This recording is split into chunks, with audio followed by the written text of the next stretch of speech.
young and healthy and happy.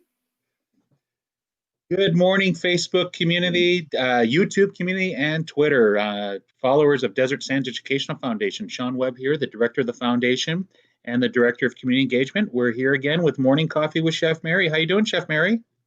Oh my gosh, I'm doing great. It's a Thursday morning. That's a great time. The weather is beautiful up here. Big Bear, the skies are absolutely blue. All the birds are out this morning. Everybody's out there vying for birdseed and peanuts and whatever. So I kind of think the summer has arrived finally. Okay, Um, okay. but otherwise, really good. I mean, it's kind of nice to feel really good for a change and not worry about so much and Yeah, just ready to go out. as places are opening up here in the desert, I'll tell you, yesterday was the first time that I went out for lunch. I went to the Yard House for lunch with some people from Leadership Coachella Yeah. Valley. And I was very happy to see people out and about. They definitely had, so you've been to the Yard House before. They've got Correct. tons of tables in there, but it's every other one. It's almost like a checkerboard where you're allowed to sit and not allowed to sit and so forth. Yeah, I was talking with Travis yesterday because they're opening a new restaurant in Hermosa, and I Okay. said we were talking about the same conversation that we had with Biff about maintaining that social atmosphere, Right. and you're separated from each other. And he said that he gave me a different perspective on it, which was kind of cool. He said they were out to dinner a couple of nights ago, and they were in a restaurant. Everything was spaced out, and he and Lindsay were at one table, and then this other four top came in. And Travis just, when they came in and sat down, he just goes, "Hey, how are you guys doing?" They said, "Really good. We're fine." And they were laughing and talking. And so he sent over a bottle of wine for them and said, "Hey, glad you're here. Nice to see everybody's out." Right. And he said, the first thing you know, they were all talking back and forth across the table, and the other table joined in. And so the distance didn't stop it. It Okay. just, he said it didn't feel like they were two tables away. So they still had conversation like they normally would at any other time. And he said, you sort of engage it instead of just kind of, crunching it at your table and not talking. But he's kind of a guy, anyhow. He's a very engaging person to be around and chef. So I thought that was kind of interesting. It was a positive aspect of it. Oh, definitely. But I'll tell you a funny aspect of it. So it's windy in the desert. I have allergies. I finish my meal. I have my napkin. I sneeze. And I felt like daggers all around me. People just look immediately. It's like, oh my gosh, I'm sorry. Like I'm the plague. I felt like the movie Outbreak, and I was the guy that had it. I know sometimes when you're out and about, and you feel like you have this little tickle, and of course everything up here, the pollen, everything is out, so everybody is, wheezing and whatever, and you're trying to go, okay, how can I make this and be really quiet about it, and turn your head away and just hope someone isn't going to be like you said, throwing a dagger at you or putting a plastic bag over. Oh, jeez. Yeah, seriously. So I don't think we'll never be able to allow to cough again. No coughing, no sneezing, period. No coughing, no sneezing, no touching your face. If you have to use a tissue, you're not allowed. Yeah, because you can't touch your face. Oh, I saw this meeting the other day, and the guy had like a bandana on. Well, they're just impossible to keep on. It runs, and so through the whole meeting, talking about being careful about the face. He's like this, pushing it back up again. Yeah. You almost have to go to the elastic little thingamabodgers. My friends that fly for Southwest, he gave me a bunch of the face masks that they use on the airplane. Okay. And they're really nice because they're smaller, and they're smaller like here. Okay. So you don't feel like you have this big thing here. And they're all disposable, and they all fold down like a napkin. So it's kind of cool. So you can dispose of them pretty quickly. Speaking of face masks, I want to give them a little bit of a shout out because all I had to do was go ahead and email them. But there's a local business here in Coachella, Ernie Ball. They make guitar strings. And they put out a statement on news saying that they're giving up to, I think, 5 or 10 masks per person in the desert. But all I did was shoot them an email, put them in contact with our purchasing department at Desert Sands, and they gave us 200 masks right off the bat. And as they make them, they're going to be in contact. So I want to just make sure that we give them a little bit of a plug. That they didn't have to do that, and it was fantastic. So we're going to have, hopefully we'll have enough masks donated for all of our staff and employees and so forth, but we are purchasing them too. Yeah. Have they decided like how often you're going to have to change them out or what the process is going to be for them? Are you going to be? That's a great question, Mary, and I'll be the first to say that we are at the mercy of the county. We are waiting. We're waiting for decisions to come from county down, right? I'd love to be able to say, and I'm sure that our guests that we're going to have on with us would love to be able to say we have set plans and everything, but unfortunately we Yeah. don't have them yet. But we're coming up with ideas. We're coming up with concepts. I've heard our superintendent say that we're coming up with Plan A through Plan Z right now. Oh my gosh. Yeah, Well, there's still a lot of unknown. I know with Levy, they said at our meeting recently that they're going to be required to change it out 3 times a day. Okay, okay, I got you. Can't keep the same mask on. So I was wondering if that's the same thing that you're going to be dealing with in the educational department, if they're going to let you have the same mask on all day long, or there's going to be some requirement to refresh it. Those are all great questions. Definitely that we plan to address. Yeah. I'm not sure if you caught it, but we had we called it coffee and Bailey and coffee to go. Right, I did. I thought of it. Yeah, and with that, a lot of questions came about that, and unfortunately, we just don't have the answers right now. They haven't been down to us, but as soon as we get them, we're going to be sure to get them out, most definitely. But you know what, Mary? As I shared, we do have a visitor today who cool. I worked very close with last year. I worked closely when I was at La Quinta High School, as we were both CTE assistant principals. He was at Palm Desert as the CTE assistant principal. You met him many times, but we've got one of the newest directors. We've got Kevin Bibo with us, and we're going to pull him in the conversation here. How you doing, Mr. Bibo? Quite well, Mr. Webb. It's so good to see you, and Chef Mary. Good morning. I know, it's good to see you as well. It's been a long time. Yeah. So Kevin, I was trying to. Oh, go ahead, Mary. Go ahead. Are you still at Palm Desert? No, I am not. I am now at the district office and have been since September of last year. Oh, okay. I knew that you had gone, so I wasn't sure. Yeah, Mary, we both got big, long titles and everything that sometimes I forget the names of. So I'm going to let Kevin introduce himself, talk about a little bit about what he does, so he can tell the Facebook community who Kevin Bibo is. Go ahead, Mr. Bibo. My title is now the Director of College and Career Readiness, and so that includes quite a lot. One of the major things that I focus on is career technical education, which is my background. I was a career technical education assistant principal at Palm Desert before coming here, and before that I was a CTE teacher in Redlands. That's not the only thing that I focus on, however. Right now we're just in the 3rd day of summer school, and I've been working on summer school since January. And the summer school admin team and teachers are right now working 100% online, which has been a very interesting challenge. When school opened on Tuesday, it was strange because normally when school opens, you're at a site and there are kids and parents and all kinds of things happening. Here, we opened up school and wasn't any of those things. It was very odd this year, but so far so good with that. And feedback. Yep, don't worry about it. We're all good. Okay. So that's going well. Another program that I oversee. You know what, Kevin? I actually will take you off screen and bring you back on. That sometimes helps it. So let me try that here.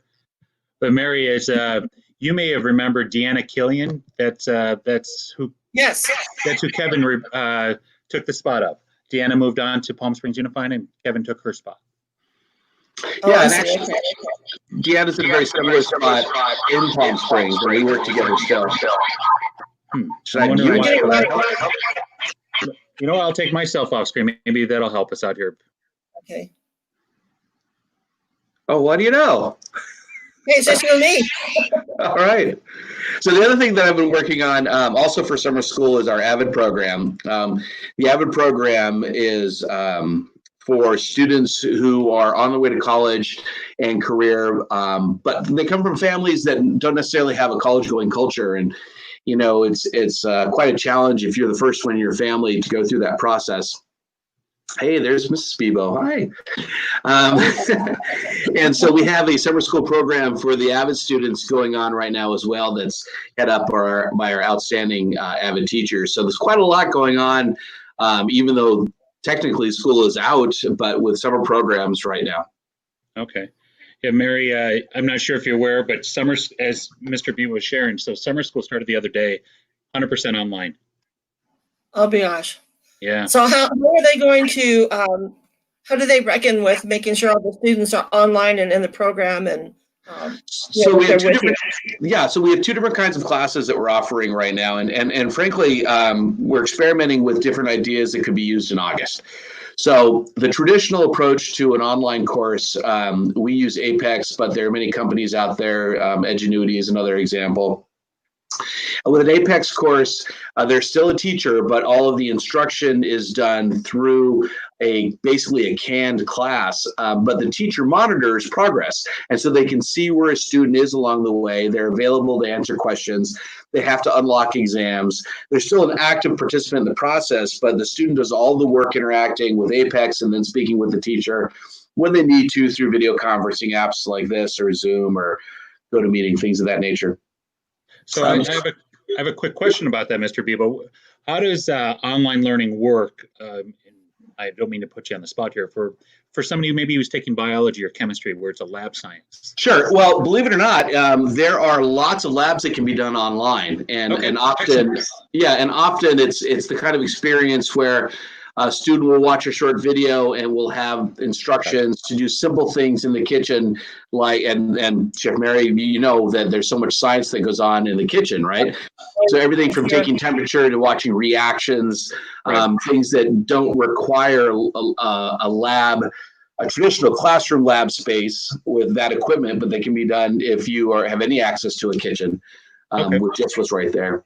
Oh, excellent. So they're adapting lessons to meet the needs of what people have in their homes. Yeah, and I spoke before when you stepped out there, Sean, about our AVID program. The AVID program, every one of the AVID teachers and students actually did get some manipulatives sent home that they could complete some assignments and things like that with given instruction, whether it was already pre-recorded or live from a teacher. I was at the district office the other day. I ran through and one, I was shocked to see, well, not shocked, but I was glad to see the amount of people working at the district office, and we're getting back to normal. So that was pleasant to see. And to see that people are, they're keeping their social distance, or wearing masks, or keeping all the, the proper necessities and so forth, even though I believe the city of La Quinta doesn't require them anymore, but I see that the district is making sure that we follow through with that. But two of the people that I saw, Carrie Penny and Carrie Isabel, were working to get those AVID materials together. Yeah. And what they did was, they distributed to them yesterday, actually, along with the lunch program or the breakfast food program. So same folks that had come through there for meals also were able to pick up those supplies and take them home. Okay. I got So you. how are they handling it with the with computers and whatever for the students that are in those programs? Does the school providing them with laptops or computers? Yeah, Chromebooks. Every student, so Desert Sands is a one-to-one district when it comes to Chromebooks. Every student is, after first grade, I think it starts with first grade, is issued a Chromebook, and they keep them. They carry them along with them as they go. So we did have another opportunity Monday, and we'll have a follow-up for those that need it. For a student that had a damaged Chromebook and needed a replacement, we had an opportunity here at the district office. Also, right now for summer school, there are extras at Indio High, where Principal Pimentel is located during the year. He's working out of his office at Indio High, and if students need them, they've got lots there in the library that we can check back out.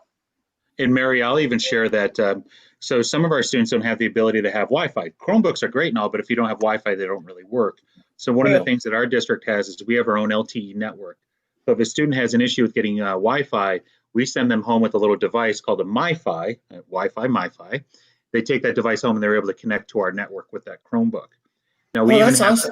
Yeah, and we even have some students that may live outside of that boundary, and that happens. Sometimes we have split families where they're with mom on certain days and they're on dad certain days and so forth, where they may not have connectivity whatsoever. So one of the things I know the district is doing is they partnered with T-Mobile, where they're providing Wi-Fi via T-Mobile as well. And I know that the Bianca Ray Foundation, we made contact with them. Actually, she contacted us. Any student that has issues with Wi-Fi, she's helping out as well. Oh, that's awesome. Yeah, we as we've shared the whole time, Mary, the community is really embracing kids, even more so, and they're really embracing the fact that the kids need, they need this education, they need all this assistance as possible. Yeah, it was like when I was down in San Diego, and it was just kind of nice to be with my family because I haven't seen them since March. And Maddie is going into the 5th grade, And she has tons of little girlfriends, and they're so used to running and hugging and jumping and all Yeah. over each other. And to keep them out of that range, they're all like going, but I just want to give you a big hug and whatever. We're going, no, you can't do that just yet. Yeah. And it was kind of interesting to see that they missed that. Yeah. But they were really glad to see their friends, even though they had to keep some distance. They were glad that they could play together and laugh and talk and, get over in a corner, by themselves and do, whatever little girls talk about. But it was kind of interesting to see the excitement that when she saw her girlfriend Sarah, Hmm. that she just lit up. They both just lit up. It was like, oh my gosh, here's my friend. Right. So I think that's going to be good when they get school back in, even if there's the requirements to not be close together, they'll be able to see each other in Of person. course. Yeah. Definitely. Mr. Bibo, so for years and years, career technical education, we have mentors and we have internships and so forth for our students. I know of some of the programs that we have that are virtual like this for our students, like at the Public Service Academy at La Quinta, they used it, Medical Health, they used it. Maybe you could share about some of those programs that may be available if we are still in an environment where it doesn't allow our students to go into, a restaurant or a shop or a medical facility to be an intern. Yeah, there have been programs for years, more specifically focused in rural areas, because if you come from a high school, I mean, even like down into Imperial County, there's not a lot of industry opportunity for those students. And so there have been opportunities that have been created virtually.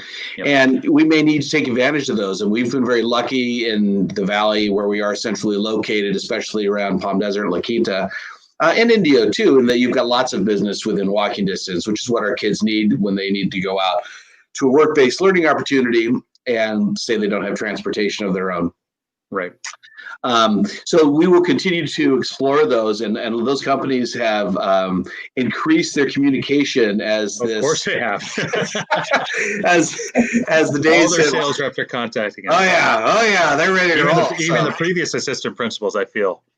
Yeah, so I mean, we're changing the dynamic here, and to be honest with you, I think it's a good thing, because what happens is, for some of our students that go out into internships, the businesses are very gracious in wanting to bring them in. Of course. But sometimes there isn't necessarily a ton of work for them to do, right? But they feel compelled to have the student there, and so they do the best that they can. Our focus here is not necessarily that the students serve a timed internship, it's that they gather a work-based learning opportunity. Yep. So if you change the definition of that a little bit, and it's essentially the same learning at the end of the day. I mean, what is it like to really go into an office, a kitchen, wherever, and work? A lot of that can be done virtually as well. There's a lot of tasks that these students can do to help contribute to the business without necessarily being there in person. And so that's the kind of stuff that we're going to be, that's kind of the shift that we'll end up making. Over the last couple of years in Palm Desert, we had a very interesting opportunity with Renova, where we had engineering students that were given a task from the engineers at Renova to complete. So we would go to Renova, the students would learn about what the task was, take it back to the school site, work on it there, and then eventually present their results to the engineers. And it's things like that that I think we'll see more of, and probably less of these, hey, I'm going to my internship for 2 hours a day, 4 days a week. It just may not be practical anymore. Might be more task and project oriented. Right. And that's a great opportunity. I mean, for everybody, the students get to focus their time and attention, and as do the business partners, our industry partners, because they're not scrambling around trying to find something for them to do. They give them the task, and then they can regroup later and review it. Right. Right. So one of the people we had on, what was it, last week? We had Jaden on here, Mary, or 2 weeks ago. Yeah. She was a past La Quinta High School culinary student, and one of the tasks she was given was to create a salad that went on the JW Marriott. Was it Rockwood or Rockfire Grill? Their actual menu. So her task was to create a menu item that went on their, that was on their printed menu, and it actually said at the bottom, I want to say created by or designed by or something by La Quinta High School culinary student. So no, definitely the project based is awesome, and they get to think about it. She told me it took her about 20 different types of recipes that she came up with, and then it was another dozen ways of plating it that she had to present each and every time. Yeah. And Well, here I I think was asking who got to taste it. oh, That's yeah. all I wanted to know. I told her anytime I'll be the taster for I'll this. volunteer. Yeah. Yeah. Well, I think what's nice about the intern, extern programs, particularly the culinary field, is, they spend time in the kitchen with us, and when the bell rings, they just disappear. In the real world, in a kitchen, there's no bell, and then your shift could be 8 hours, 5 hours, and then you start realizing that the pace it moves at, because in the classroom, we're moving, at a fairly slow, even pace. In the kitchen, it's almost chaotic, and sometimes even if I go to a new job, the first couple of days, you're like, oh my gosh, I feel like I'm lost, because everybody knows what they're doing, and somehow you have to blend in.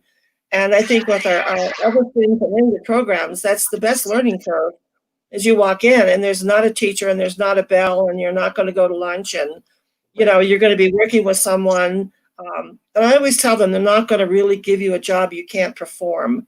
They're not going to put you over there and say, make a sauce. They're going to give you an entry level to get in to be successful. They don't want you to fail. And so those extern intern programs, I think, are just invaluable, just to be in someone else's space and not be in the school and not be a teacher that's going to grade them. And I think at the hotel industry, if I remember this, Sean, they could go in for 3 months and then opt out. Either they could opt out themselves, or the company could choose not to bring them back. And so that was a nice time frame. And Kevin worked very closely with that HR director over at the JW, Michael Bills, as well. Yeah. He had a connection with their programs over at Palm Desert, and we had our connection at La Quinta. Just worked out perfectly.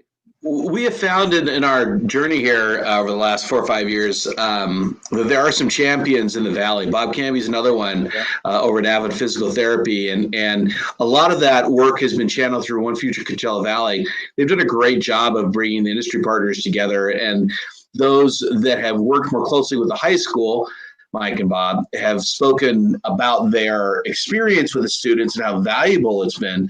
And I mean, look, we have some challenges here in the Coachella Valley, and one of them is holding on to talent. And, we're working very hard to, COD does a great job, and Cal State San Bernardino, is growing. I think I saw last week that they awarded more degrees this year than ever before. And so that will continue to hold talent in the Valley. But a really good way to do that is to train them early, is to get them linked into the business. And why not start as early as high school? I mean, that's the whole point, is to give them that opportunity. So I think when business partners start to understand that they have a pool of resources here that has largely been untapped. Sean, you and I have talked about this a lot, for all the time and effort that we put into advertising these programs and the opportunities, and we go to the breakfasts and the meetings and the lunches. And there's still so many people that don't even know that we're here. It's amazing. Yeah. So, like I said, I'm trying to do my best effort to get all our best things out via this format as much as possible. You talk about like Bob Canby.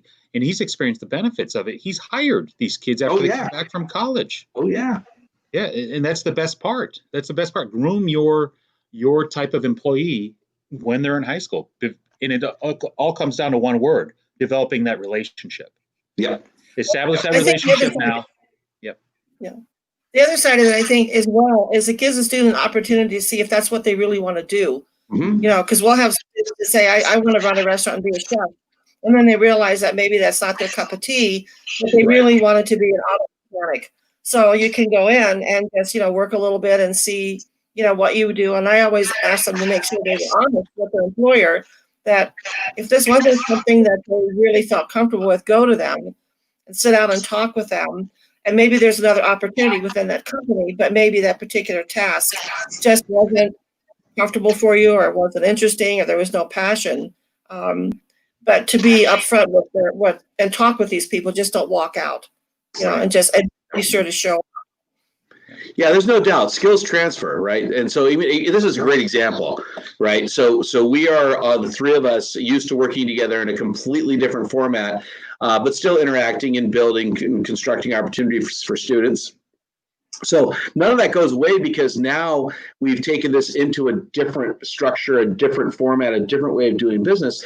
So for any student to participate in a CTE program in any subject area, all of the things they learn, they don't go away. They take them with them. And you're right, Mary. I mean, if they start in culinary and they go, hey, this is not for me, and they want to jump over into the PSA at La Quinta or MHA or into a different program, all of those professional skills that they've learned come along. And look, we also know this.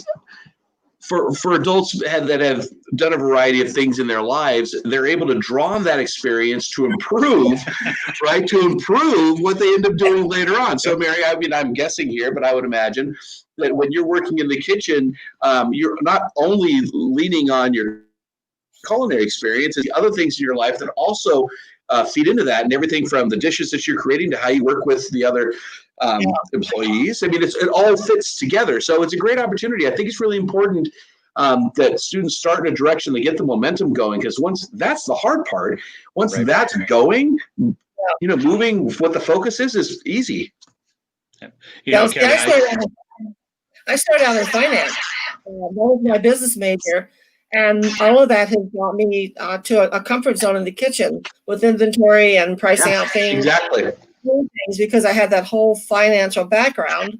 And then I went into the travel business, working with companies and producing menus for their events. And it all transitioned through, and I was really glad that I had those opportunities. And to this day, I still stay in touch with people I worked for in the 80s. We talk to each other. Exactly. Yeah, Mr. Bibo, Chef Mary went to culinary school, get this, in year 2000. Very nice. Yep. Very nice. This is her umpteenth career that she's had. It is. Yeah, I was 60 years old when I went to college, culinary college. Wow. I was the oldest student in the class, and actually Chef Kai was one of my instructors, and I see him all the time. He is working for Job Corps in San Diego, where they have students that are sort of on the curve where this is opportunity for them to make it and then move on. And he's teaching down there, so he's still in the teaching business, and I see him.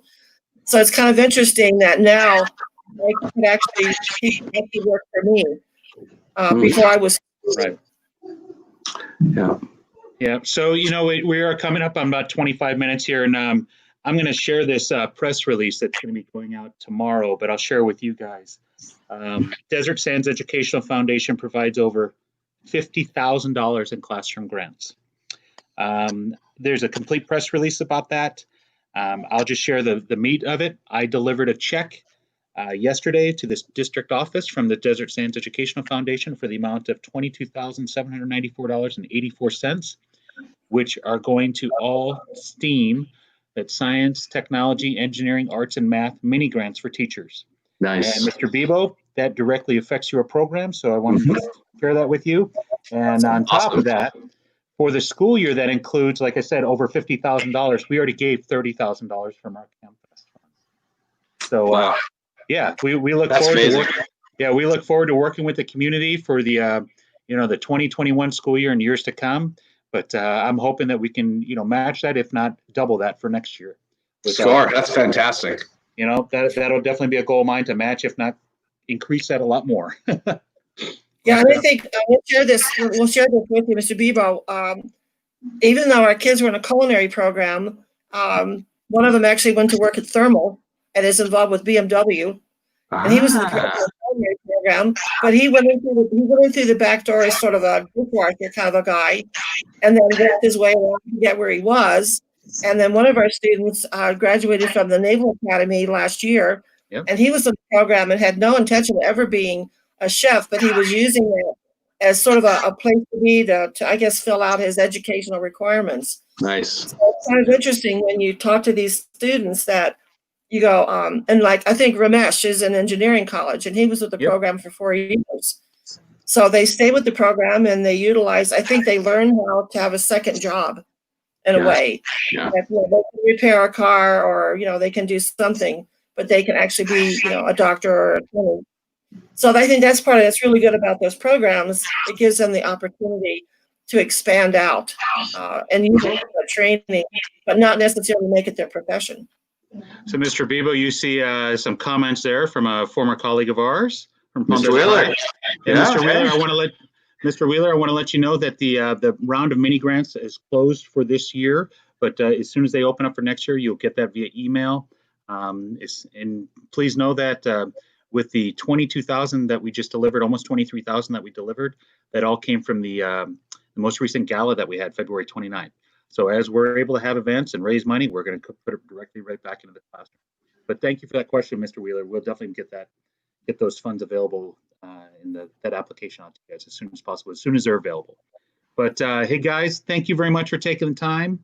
Mary, as I shared, next week we've got some sisters that are going to join us.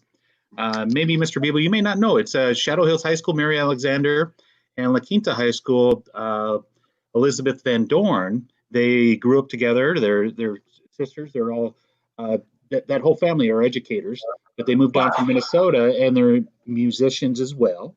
And they posted a song, and they're going to come join us next week. And I'm going to ask them to bring their guitar, because they posted a song to all the class seniors and so forth. But before we wrap up, Mr. Bibo, is there anything you'd like to say to our community that's watching? Just thank you for all your support for the students and for the programs here at Desert Sands. It means a lot, and we're all working together to help these students be as successful as they can, especially as they enter into this ever-changing economy that we're faced with. Most definitely, definitely. And Mary, is there anything you'd like to say to close out?